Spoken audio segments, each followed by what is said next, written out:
ದುರ್ಯೋಧನ ಮಹಾಭಾರತದ ಯುದ್ಧದ ನಂತರ ಭೀಮನಿಂದ ತನ್ನ ತೊಡೆಯನ್ನು ಮುರಿದುಕೊಂಡು ಬಿದ್ದಿದ್ದ, ನಿಸ್ತೇಜನಾಗಿದ್ದ.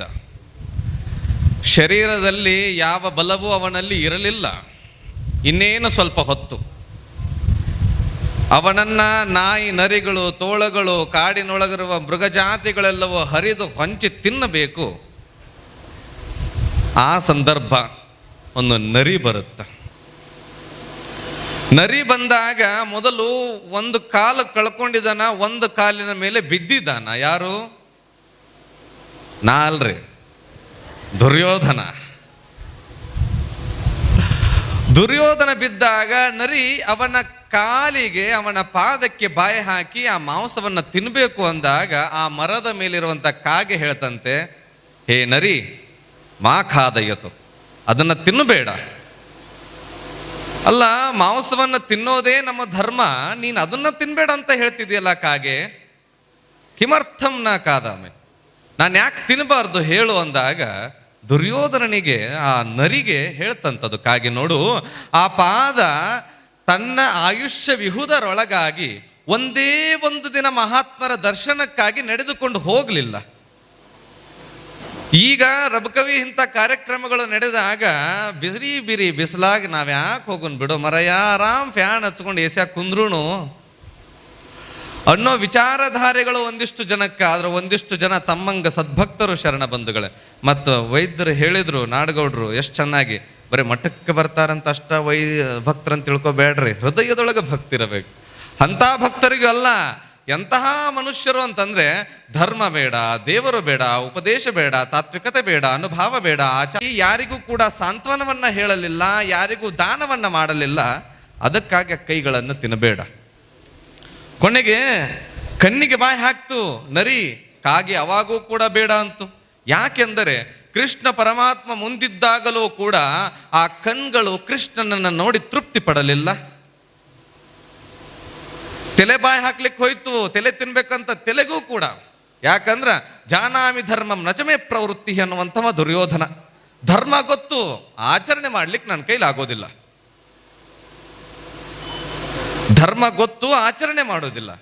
ಗೊತ್ತಿರುವಂತಹ ಧರ್ಮವನ್ನ ಪಾಲಿಸದೇ ಇರುವಂತಹ ತಲೆಯವನದು ತಿಂದು ಪಾಪಿಷ್ಟನಾಗಬೇಡ. ಶರಣ ಬಂಧುಗಳೇ, ಕೊನೆಗೆ ಆ ನೆರಿ ಆ ಪಾಪಿಷ್ಟ ದುರ್ಯೋಧನನ ಕಾಯವನ್ನ ಮುಟ್ಟಲೇ ಇಲ್ಲ. ಯಾಕಂದ್ರ ಇರುವ ಕಾಯದಲ್ಲಿ ಪರಹಿತವನ್ನ ಬಯಸದೆ, ಧರ್ಮವನ್ನ ಮಾಡದೆ ಹಾಗೇ ಬಂದು ಹಾಗೇ ಹೋಯುತ್ತಾ ಜೀವ. ಪರರನ್ನ ನೋಯಿಸಿ, ಪರರನ್ನ ಕಂಗೆಡಿಸಿ, ಪರರಿಗೆ ಚುಚ್ಚು ಮಾತುಗಳನ್ನಾಡಿ, ಪರರ ಧನವನ್ನ ಅಪಹರಿಸಿ ಬದುಕಿದ್ದ ಜೀವ. ಅದಕ್ಕಾಗಿ ಅಂತಹ ಜೀವನ ನಮ್ಮದಾಗಬಾರ್ದು ಅಂತ ತಿಳಿಸುತ್ತ ಮಹಾಭಾರತ ಶರಣ ಬಂಧುಗಳೇ. ಹಾಗಾಗಿ ನಾವೇನನ್ನ ಮಾಡಬೇಕು ಈ ಅಂಗಾಂಗಗಳಿಂದ? ವಚನದಲ್ಲಿ ನಾಮಾಮೃತ ತುಂಬಿ, ನಮ್ಮ ನಾಲಿಗೆಯಲ್ಲಿ ಪರಮಾತ್ಮನ ನಾಮಸ್ಮರಣೆ ತುಂಬಬೇಕು. ನಮ್ಮ ಕಿವಿಗಳಲ್ಲಿ ಗುರುಗಳು, ಮಹಾತ್ಮರು, ಪರಮೇಶ್ವರನ ತಾತ್ವಿಕತೆ ತುಂಬಿರುವಂತಹ ನುಡಿ ತುಂಬಬೇಕು. ಕಣ್ಗಳಲ್ಲಿ ಪರಮಾತ್ಮನ ಸಾಕ್ಷಾತ್ಕಾರವನ್ನ ಮಾಡಿಕೊಳ್ತಕ್ಕಂಥ ಬ್ರಹ್ಮಾನಂದರ ರೂಪ ತುಂಬಿಕೊಳ್ಬೇಕು. ಮನಸ್ಸಿನಲ್ಲಿ ಅವರ ನೆನಹು ತುಂಬಿಕೊಳ್ಬೇಕು ಶರಣ ಬಂಧುಗಳೇ. ಅಂದಾಗ ಈ ನಮ್ಮ ಜನ್ಮ ಪಾವನವಾಗತ್ತೆ. ಅಷ್ಟೇ ಅಲ್ಲ, ಮುಖ್ಯವಾಗಿ ಇವತ್ತಿನ ದಿನ ಇದು ಎಷ್ಟು ಕಳಿಸದಾವ ಅಂದ್ರೆ ಹೇಳ್ರಿ, ನಿನ್ನ ಅಪ್ಪಗಳು ಎಷ್ಟು ಜನ ಪ್ರವಚನ ಕೇಳಿದ್ರೆ ಅಂತ ಗೊತ್ತಾಕೈತಿ. 34. ಎಷ್ಟು ಹೇಳ್ರಿ? ನಮಗೆ 34 ಎಷ್ಟು ವಿಶೇಷ ಐತಿ ಗೊತ್ತೇನ್ರಿ? ನೋಡ್ರಿ ಎಷ್ಟು ವಿಶೇಷ ಐತಿ. 3 + 4. ಅಪ್ಪವ್ರ ಪಟ್ಟಾಧಿಕಾರ ಆಗಿ ಎಷ್ಟು ವರ್ಷ ಆಯ್ತ್ರಿ? 1 + 2 ಎಷ್ಟ್ರಿ? 3 ರೀ. ನಮಗೆಷ್ಟು ಶರೀರ ಅದಾವ್ರಿ ಮನುಷ್ಯಾಗ? ಅವು 3 ರೀ. ಒಂದು ಸ್ಥೂಲ ಶರೀರ, ಒಂದು ಸೂಕ್ಷ್ಮ ಶರೀರ, ಒಂದು ಕಾರಣ ಶರೀರ. ಈ 3 ಶರೀರಗಳೊಳಗ 4 ಭಾಳ ಕೆಲಸ ಮಾಡ್ತಾವ್ರಿ. ಯಾವ ಹೇಳ್ರಿ? ಮನಸ್ಸು, ಬುದ್ಧಿ, ಚಿತ್ತ, ಅಹಂಕಾರ.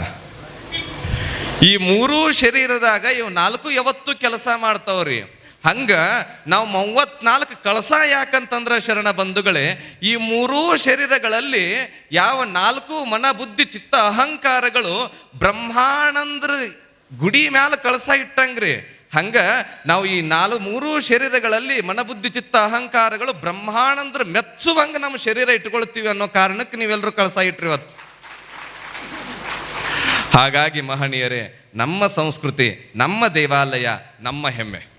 ನಾನು ಬಹಳ ಹೊತ್ತು ಮಾತನಾಡ್ಲಿಕ್ಕೆ ಹೋಗೋದಿಲ್ಲ. ಒಂದು ಸಣ್ಣ ಘಟನೆಯನ್ನು ಹೇಳಿ ಈ ನನ್ನ ಒಂದೆರಡು ನುಡಿಗಳಿಗೆ ವಿರಾಮ ಕೊಡುತ್ತೇನೆ. ನಾನು ಧಾರವಾಡದೊಳಗೆ ಮುರುಘಾ ಮಠದೊಳಗೆ ಓದುತ್ತಿರುವಾಗ ಡಿಗ್ರಿ, ಆಗ ಮುರುಘಾ ಮಠದಲ್ಲಿ ಮೃತ್ಯುಂಜಯ ಅಪ್ಪಗಳವರ ಗದ್ದಿಗೆಯಲ್ಲಿ ಕೂತ್ಕೊಂಡು ಹಾಗೆ ಸುಮ್ಮನೆ ಜಪ ಮಾಡ್ತಾ ಇದ್ದೆ. ಅಮೇರಿಕಾದಲ್ಲಿರುವಂಥ ಕೆಲವೊಂದಿಷ್ಟು ದಂಪತಿಗಳು ಬಂದ್ರಲ್ಲಿ. ದಂಪತಿಗಳು ಬಂದಾಗ ಅವರಿಗಿಬ್ರು ಸಣ್ಣ ಸಣ್ಣ ಮಕ್ಕಳು, ಯುವತಿಯರು, ತಾಯಂದಿರವರು ಬಂದು ಅವ್ರು ಹೇಳ್ಕೊಂಡ್ರು, ಪರಿಚಯ ಮಾಡ್ಕೊಂಡ್ರಿ. ಇಲ್ರಪ್ಪ, ನಾವು ಮುರುಘಾ ಮಠದೊಳಗೆ ಓದಿರೋ ವಿದ್ಯಾರ್ಥಿಗಳು, ನಮ್ಮ ಮಕ್ಕಳಿಗೆ ಅಮೇರಿಕಾದೊಳಗೆ ಇರ್ತಾರ್ರಪ್ಪ. ಅವ್ರು ಬಂದು ನಮಸ್ಕಾರ ಮಾಡಿದಾಗ ಅವ್ರು ಎಷ್ಟು ಚೆನ್ನಾಗಿ ಸೀರೆಯನ್ನು ಉಟ್ಕೊಂಡು ಕುಂಕುಮ ಹಚ್ಕೊಂಡು ಬಂದಿದ್ರು ತಾಯಂದರು. ಆ ಮಾತಿಗೆ ನಾನು ಒಂದೇ ಮಾತನ್ನು ಹೇಳಿದೆ, ತಾಯಿ, ನೀವು ಅಮೇರಿಕಾದೊಳಗೊಂದು ಭಾರತ ಹುಟ್ಟಾಕಿದ್ರಿ ಅಂತ. ಅಮೇರಿಕಾದೊಳಗೊಂದು ಭಾರತ. ಶರಣ ಬಂಧುಗಳೇ, ಭಾರತ ಯಾವುದಾದರೊಂದರಿಂದ ಗುರುತಿಸಿಕೊಳ್ಳುತ್ತೆ ಅಂತಂದ್ರೆ ಮೇರು ಆಕಾಶದೆತ್ತರದೊಳಗಿರುವಂತಹ ಕಟ್ಟಡಗಳಿಂದಲ್ಲ, ನಮ್ಮಲ್ಲಿರುವಂತಹ ಅನೇಕ ವಯ್ಯಾರಗಳಿಂದಲ್ಲ. ಏನಾದರೂ ಒಂದರಿಂದ ಗುರುತಿಸಿಕೊಳ್ಳುತ್ತೆ ಅಂದ್ರೆ ನಮ್ಮ ದೇಶದ ಸಂಸ್ಕೃತಿ, ಆ ಸಂಸ್ಕೃತಿಯನ್ನು ಬಿಂಬಿಸುವಂತಹ ದೇವಾಲಯಗಳಿಂದ. ಶರಣ ಬಂಧುಗಳೇ, ದೇವಾಲಯಗಳಿಂದ. ಹಾಗಾಗಿ ಈ ದೇವಾಲಯಗಳು ನಮ್ಮ ಸಂಸ್ಕೃತಿಯ ಉಳಿಮೆಗೆ ಬಹಳಷ್ಟು ಕೊಡುಗೆಗಳನ್ನು ಕೊಟ್ಟಿದ್ದಾವೆ. ಶರಣರು ಕೂಡ, ಶರಣ ಬಂಧುಗಳೇ, ನಮ್ಮ ಶರೀರವನ್ನೇ ದೇವಾಲಯವನ್ನಾಗಿ ನೋಡಿದವರು. ಹೊರಗಿನ ದೇವಾಲಯ ನಮ್ಮೊಳಗಿರುವಂಥ ಭಕ್ತಿಯನ್ನು ಸದಾಕಾಲ ಯಾವ ರೀತಿ ಜಾಗೃತವಾಗಿಡುತ್ತೋ, ಆ ಇಟ್ಟಿರುವಂತಹ ಭಕ್ತಿಯಿಂದ ದೇಹೋ ದೇವಾಲಯ ಪ್ರೋಕ್ತಃ ಜೀವೋ ಬ್ರಹ್ಮ ಸನಾತನಃ ಎನ್ನುವಂತಹ ವಾಣಿಯಂತೆ ಉಳ್ಳವರು ಶಿವಾಲಯವ ಮಾಡುವರಯ್ಯ, ನಾನೇನು ಮಾಡಲಿ ಬಡವ, ಎನ್ನ ಕಾಲೇ ಕಂಬ, ದೇಹವೇ ದೇಗುಲ, ಶಿರವೇ ಸ್ವರ್ಣ ಕಳಸವಯ್ಯ, ಕೂಡಲ ಸಂಗಮ ದೇವ, ಸ್ಥಾವರ ಕಳಿವುಂಟು ಜಂಗಮ ಕಳಿವಿಲ್ಲ. ಶರಣ ಬಂಧುಗಳೇ, ನಮ್ಮೆಲ್ಲರ ಜೀವನ ಶಿರವೇ ಸ್ವರ್ಣ ಕಳಸವಾಗುವಂತಾಗಬೇಕು. ಕೇವಲ ಪರಮಾತ್ಮ ಒಳಗಿದ್ದಾನೆ ಅನ್ನುವ ಕಾರಣಕ್ಕೆ ಇದು ದೇವಾಲಯ ಆಗೋದಿಲ್ಲ. ಪರಮಾತ್ಮನ ನಾಮಸ್ಮರಣೆಯನ್ನು ಮಾಡ್ತಾ ನಮ್ಮೆಲ್ಲರ ಜೀವನ ಆ ಪರಮಾತ್ಮನನ್ನು ಸಾಕ್ಷಾತ್ಕಾರ ಮಾಡಿಕೊಳ್ಳುವತ್ತ ಹೆಜ್ಜೆಯನ್ನು ಹಾಕಬೇಕು. ಅದರದ್ದು ಒಂದು ದ್ಯೋತಕವಾಗಿ ಈ ಒಂದು ದೇವಾಲಯಗಳು ನಮಗೆ ಸೂಕ್ಷ್ಮವಾಗಿ ಒಂದಿಷ್ಟು ಬೋಧನೆಯನ್ನು ಕೊಡ್ತಾನೆ ಇದ್ದಾವ. ಮನುಷ್ಯ ಸುಮ್ಮನೆ ನಿಂತಿರುವಂತಹ ಕಟ್ಟಡವಾಗಬೇಡ, ನೀನು ನಡೆದಾಡುವ ದೇವಾಲಯ. ಒಳಗಿರುವಂತಹ ಬ್ರಹ್ಮಾನಂದ ಹೆಂಗೆ ಗುಡಿ ಒಳಗದನೋ, ಬ್ರಹ್ಮಾನಂದ ಆತ್ಮ ಸ್ವರೂಪವಾಗಿ ಇಲ್ಲದನ, ಪರಮಾತ್ಮ ಸ್ವರೂಪವಾಗಿ ಇಲ್ಲದನ. ಒಳಗೆ ಹೋಗಿ ನಾವು ಬ್ರಹ್ಮಾನಂದರನ್ನ ಕಂಡಂಗ ಒಳಗಿಳಿದಿ ಬ್ರಹ್ಮಾನಂದರನ್ನ ಕಾಣಬೇಕು. ಒಳಗೆ ಹೋದ್ರ ದರ್ಶನ ಆನಂದ, ಇಲ್ಲಿ ಒಳಗಿಳಿದ್ರ ಇಲ್ಲಿಯೂ ದರ್ಶನ, ಆದ್ರ ಪರಮಾನಂದ. ಶರಣ ಬಂಧುಗಳೇ, ಆ ಪರಮಾನಂದದಲ್ಲಿ ತಾವೆಲ್ಲರೂ ಮುಳುಗಿ ತಮ್ಮೆಲ್ಲರ ಜೀವನವನ್ನ ಸಾರ್ಥಕ ಮಾಡಿಕೊಳ್ಳುವತ್ತ ಸಾಗಿ ಅಂತ ಹೇಳಿ ನನ್ನ ಒಂದೆರಡು ನುಡಿಗಳಿಗೆ ವಿರಾಮ ಕೊಡುತ್ತೇನೆ. ಹರವಂ ತತ್ಸತ್. ಬೇಡ, ಇದ್ಯಾವುದೂ ಬೇಡ, ಮನೆಯೊಳಗೆ ಕೂತು ಉಂಡ್ರ ಆರಾಮಾಗಿರೋನು ಸಾಕಷ್ಟ. ದುರ್ಯೋಧನ ಹಾಗೆ ಬದುಕಿದವ, ಮಹಾತ್ಮರ ದರ್ಶನವನ್ನ ಮಾಡಲಿಲ್ಲ, ದರ್ಶನಕ್ಕಾಗಿ ಆ ಪಾದ ಚಲಿಸಲಿಲ್ಲ. ಆ ಪಾದವನ್ನು ತಿಂದು ನೀನು ಪಾಪ ಕಟ್ಕೋಬೇಡ. ಹೋದ್ರೆ ಹೋಗಲ್ತೆ, ಕೈ ಅದಾವ, ಕಾಲದಾವ, ಹೊಟ್ಟೆ ಐತ್, ಕಣ್ಣು ಐತ್, ಎಲ್ಲ ತಿಂತೀನಿ ಅಂತದು. ಕೈಗೆ ಬಾಯಿ ಹಾಕ್ಲಿಕ್ಕೆ ಹೋದಾಗಲೂ ಕೂಡ ಕಾಗೆ ಹೇಳಿತು, ಅದನ್ನು ಕೂಡ ತಿನ್ಬೇಡ. ಯಾಕಂತು ನರಿ ಅಲ್ಲ, ಇಂಥ ಚೆನ್ನಾಗಿರುವಂಥ ಶರೀರ ದಷ್ಟಪುಷ್ಟ ಮುಂದಿಟ್ಕೊಂಡು ಬರೀ ತಿನ್ಬೇಡ ತಿನ್ಬೇಡ ಅಂತೀಯಲ್ಲ, ಯಾಕೆ ತಿನ್ನಬಾರ್ದು? ಇರುವಷ್ಟು ದಿನ ಕೈಗಳು ಯಾರಿಗೂ ದಾನವನ್ನ ಮಾಡಲಿಲ್ಲ ನರಿಯೇ, ಯಾರಿಗೂ ಸಾಂತ್ವನವನ್ನ ಹೇಳಲಿಲ್ಲ. ಅಳುವಾಗ ತಲೆಯನ್ನ ಸವರಿಸಿ ಯಾಕಳ್ತಿ ಕೂಸೆ, ದೇವ್ರಿದಾನ.